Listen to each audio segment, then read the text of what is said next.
Ojo, porque en Colombia acaba de ocurrir un cambio legal que es histórico.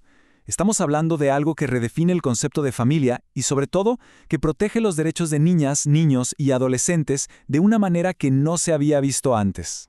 18. Quédense con ese número porque es la cifra clave de todo esto. A partir de ahora, esa es la edad mínima, pero mínima absoluta para poder casarse o formar una unión marital de hecho en Colombia. Se trata ni más ni menos de una decisión que le pone punto final a una práctica que llevaba siglos. Y bueno, ¿de dónde sale esta decisión tan trascendental? Pues de la máxima autoridad en estos temas, la Corte Constitucional. Hace muy poco, la Corte publicó la sentencia C-039. Y créanme, este es un documento que en esencia reescribe por completo las reglas de juego sobre cómo se puede formar una familia en el país. Bueno, vamos a meternos de lleno en el tema.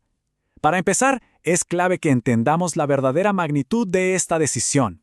El veredicto, miren, es clarísimo y súper contundente. Se prohíben todos los matrimonios y uniones de hecho donde haya una persona menor de 18 años. Y aquí viene lo más importante. No hay, pero de verdad, ninguna excepción. O sea, ya no vale eso del consentimiento de los padres o cualquier otra circunstancia. Simplemente no se puede.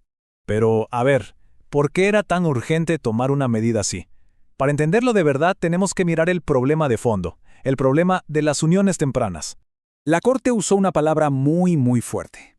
Calificó esta práctica como nociva.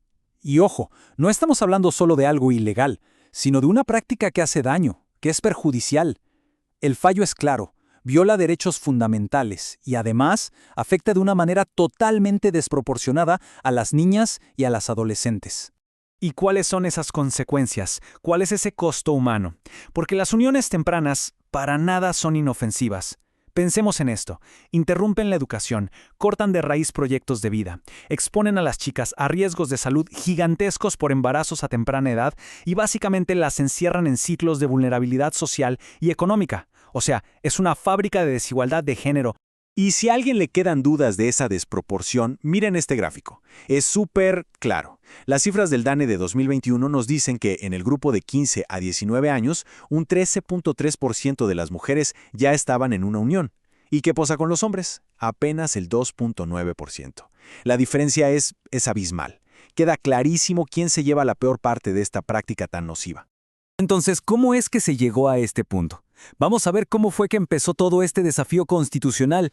Y esto es interesante, porque la iniciativa no vino del gobierno ni de ningún partido.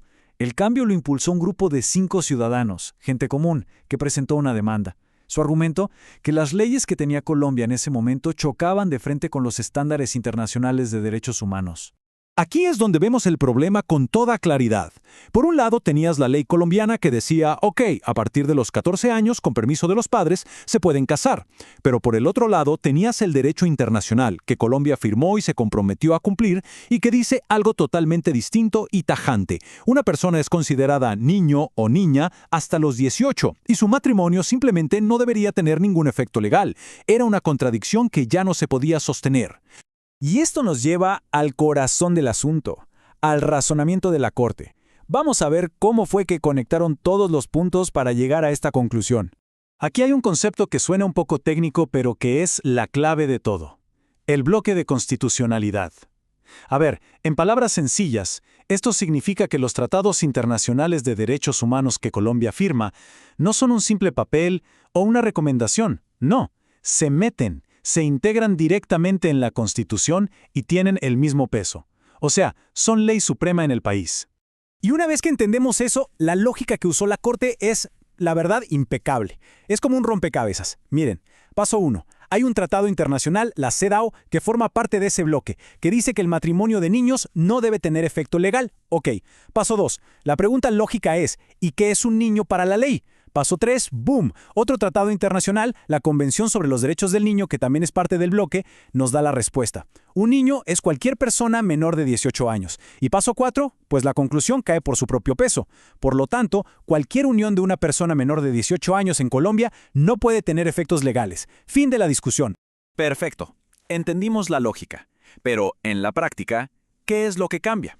Vamos a ver el antes y el después de este fallo. Esta tabla lo resume todo muy bien. Por ejemplo, el artículo del Código Civil que antes permitía el matrimonio desde los 14, ahora dice que cualquier matrimonio antes de los 18 es nulo. Punto. Esos otros artículos que hablaban del permiso de los padres, bueno, la Corte dijo que son inconstitucionales, así que ya no existen. Y algo súper importante, ahora también se fija la edad de 18 años como mínimo para las uniones de hecho. Y este último punto, el de las uniones de hecho, es crucial.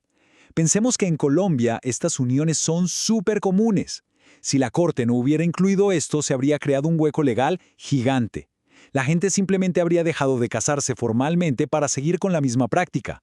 Fue una movida muy inteligente para que la prohibición fuera total. Pero claro, cambiar una ley, aunque sea un paso de gigante, es solo el principio del camino. Ahora toca ver todo el trabajo que queda por hacer. Es que la Corte no solo cambió la ley y ya, también dejó una lista de tareas muy clara. Le dijo al gobierno, tienen que diseñar políticas públicas para prevenir y acabar con las uniones tempranas. Le ordenó a la Defensoría del Pueblo que ponga en marcha campañas para que todo el mundo se entere de este fallo. Y algo muy sensible, pidió que se inicie un diálogo intercultural con las comunidades étnicas, porque reconoció que este es un tema complejo que necesita conversación, no se puede simplemente imponer. Y con todo esto, nos quedamos con una pregunta flotando en el aire, ¿no? La ley ya está escrita, el papel lo soporta. Pero el verdadero desafío, el más grande de todos, apenas empieza. La pregunta es, ¿cómo hacemos, como sociedad, para transformar una práctica cultural que está tan, pero tan arraigada? ¿Cómo logramos que esta ley no sea solo tinta en un papel, sino una realidad para todos?